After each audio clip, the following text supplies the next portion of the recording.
welcome to another deep dive. This time, we're taking a look at the life and work of Dr. Sondra Akins. A fascinating figure, really, whose journey is captured beautifully in the sources you've gathered.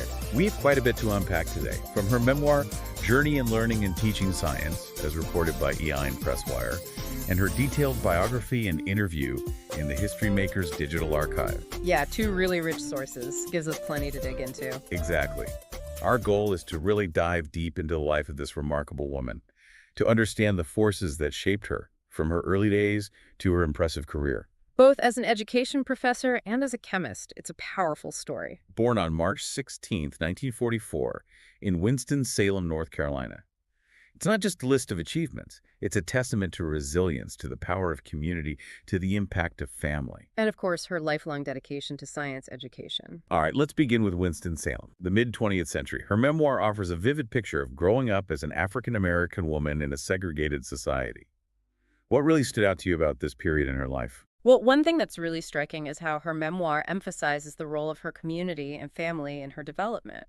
Her home, institutions within the Black community, and even the segregated schools themselves actually played a crucial role in nurturing her. Really? Yeah.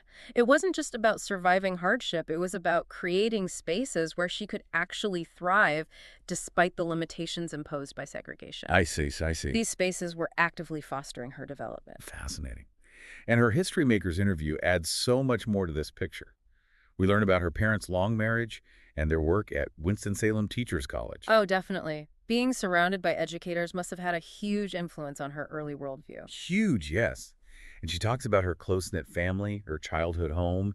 She even describes specific sights and sounds and even smells from growing up in Winston-Salem. It's amazing how sensory details like that can really ground us in a specific time and place. They do. And in that interview, she also mentions the impact of Zion Memorial Church on her growing awareness of the civil rights movement. That's right. So even in her early years, she was exposed to and engaged with really significant societal shifts. How do you think that might have shaped her aspirations, her sense of what was possible? Well, it probably instilled in her a sense of purpose, that education, that achievement could be powerful tools for change. Tools for change, yeah. And you see that reflected throughout her memoir. She often emphasizes how those early relationships, that sense of community, provided the foundation for overcoming future challenges in her academic and professional life. Let's talk about her education now. Her biography notes that she developed a strong interest in chemistry by the time she graduated from Adkins High School in 1962, which is pretty impressive for a high school student. What did the sources tell us about how this early interest in chemistry developed? Her History Maker's interview actually provides a great story about her 8th grade science experiments. It seems hands-on experience was really key for her. It really sparked that curiosity. And throughout her time at Atkins High School, she consistently excelled academically, particularly in science. So it was a sustained interest, not just a passing phase. Exactly, a sustained and growing interest. And the interview also highlights the influence of two key figures at Atkins High School. Togo West Jr., who was her role model, and Togo West Sr., who served as her scientific mentor. They obviously played a huge role in guiding her towards her passion. Absolutely. Mentorship can be so transformative, especially in fields where representation has historically been limited. Okay. Now, her interview also sheds light on a very specific experience, the integration of her advanced placement chemistry class in high school. Oh, wow. That must have been a significant moment for her. I can only imagine. Think about it, a firsthand experience of a changing educational landscape. A unique perspective, for sure. Absolutely. After Atkins High, she went on to earn her BS in chemistry from UC Berkeley in 1967. Yeah, an impressive achievement in itself. Absolutely. And her biography mentions that she worked as a laboratory technician while at Berkeley. So she was already getting hands-on experience. And in her interview, she confirms that decision to major in chemistry was a very deliberate one, a continuation of that spark that was lit back in 8th grade. I see. And she didn't stop there. She went on to earn her MS in chemistry from Florida State University in 1970. Wow. But here's an interesting detail. She minored in higher education. That's a hint, maybe, at her growing interest in the educational side of science. The seed of her future career path. Exactly. Following her formal education, Dr. Akins embarked on a diverse career that really shows her dedication to education. Her biography details her teaching physical science at Greco Junior High School in Tampa, Florida. What can we gather from these early teaching roles? A genuine desire to share her knowledge and passion for science with young minds. It shows, doesn't it? And then, from 1971 to 1974, she served as a chemistry instructor at St. Petersburg Junior College, which is now known as St. Petersburg College. So she was actively involved in shaping the next generation of scientists. A clear progression in her career path. Mm-hmm. And she didn't stop there.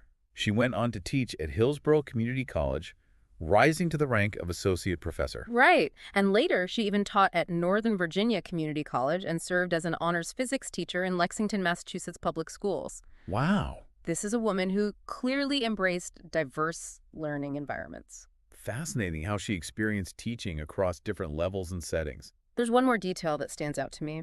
From 1981 to 1983, she worked as an industrial hygienist at Hewlett-Packard. Oh, that's interesting. Right, a real-world application of her chemistry background. I wonder how that experience might have informed her teaching later on. It's an intriguing question to consider. I think so too. How do real-world experiences change how you approach education? Something to think about. Absolutely. But ultimately, her long-term dedication lay in formal education. In 1983, she began a really long and impactful career with the Englewood Public School District in New Jersey. Starting as a science and mathematics teacher. That's right. She really invested herself in a specific community. And quickly rose through the ranks. By 1988, she became the director of mathematics, science, and technology. A leadership position that allowed her to shape the STEM curriculum for the entire district. And in 1993, she earned her doctorate of education in science education from Columbia University. Gas dedication. Deepening her understanding of education theory and practice, giving her more tools to lead effectively. And after receiving her doctorate, she returned to Englewood Public Schools, even serving as a high school principal for a time. Gaining experience in administration and getting a wider view of the challenges and opportunities within the school system. From 1998 to 2001, she served as a staff developer for Englewood Public Schools, focusing on mentoring teachers. Her commitment to supporting fellow educators is clear. Sharing her expertise and helping to elevate the quality of teaching across the entire district. And then, in 2001, she became a professor in the Department of Secondary and Middle School Education at William Patterson University. Wow. A position she still holds today. So she's still actively shaping the next generation of educators. Absolutely. And beyond her work in Englewood, her memoir highlights her work on enhancing mathematics and science curricula throughout the U.S. That's right. A nationwide impact. Not limited to a single district or state. And her biography notes that she has authored numerous essays on science education, even contributing a chapter to the National Science Teachers Association book, Exemplary Science: Best Practices in Professional Development. Impressive. It shows her commitment to sharing her insights and best practices with the wider educational community. Looking back at this journey, what would you say are some of the key themes that emerge from these sources? The power of community and family, for sure. Those early supportive environments were crucial for her development and success. It's a recurring theme throughout her memoir. Mm-hmm. And both her memoir and her actions throughout her career highlight the importance of mentorship, support, and fostering a positive learning environment. She benefited from these things herself, and she dedicated her career to providing them for others. Her History Makers interview also gives us some insight into her educational philosophy. She talks about balancing inquiry and discipline in learning. It's not just about asking questions, but about having the discipline to follow through and really explore those questions. That resonates with me. Me too. It speaks to the importance of structure and rigor alongside curiosity and exploration. And her interview also includes a really powerful reflection on the meaning of teaching and science in her own life. Not just a job, but a vocation. A calling. Exactly. Her favorite quote, as mentioned in her biography, is, "Keep an open mind." It's simple but profound. It is. A reminder to always be curious, to consider new ideas. And it seems to have guided her throughout her life. Finally, let's touch on her personal life. Her marriage of 60 years to Dr. Daniel Akins, who is also a chemist, speaks volumes about her personal life. A partnership built on shared passions and mutual support. And her memoir and biography both highlight the importance of family in her life. She's a mother of 2 daughters and a grandmother of 4. Yeah, a fulfilling personal life alongside a remarkable professional journey. And according to her biography, she and her husband reside in Teaneck, New Jersey. Mm-hmm. But her favorite vacation spot is Winston-Salem, North Carolina. Back to her roots. A connection to her origins that has remained strong throughout her life. Yeah, a lovely detail. It is. As we conclude this deep dive into the life of Dr. Sondra Akins, I think what stands out most is her resilience.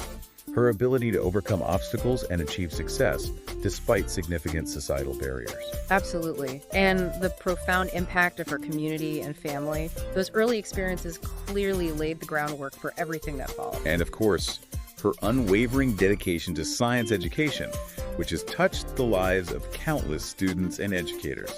It's a truly inspiring story, wouldn't you say? Truly inspiring. A testament to the transformative power of education, both for individuals and for society as a whole. It really makes you think, what are the essential ingredients for fostering that kind of lifelong passion for discovery? For ourselves and for the next generation. What can we learn from her journey? Her dedication to both learning and teaching. It's something worth pondering. Absolutely. Thanks for joining me on this deep dive. It's been enlightening. My pleasure. Always fascinating to explore these remarkable lives. Until next time, keep those minds open and keep exploring. And keep learning.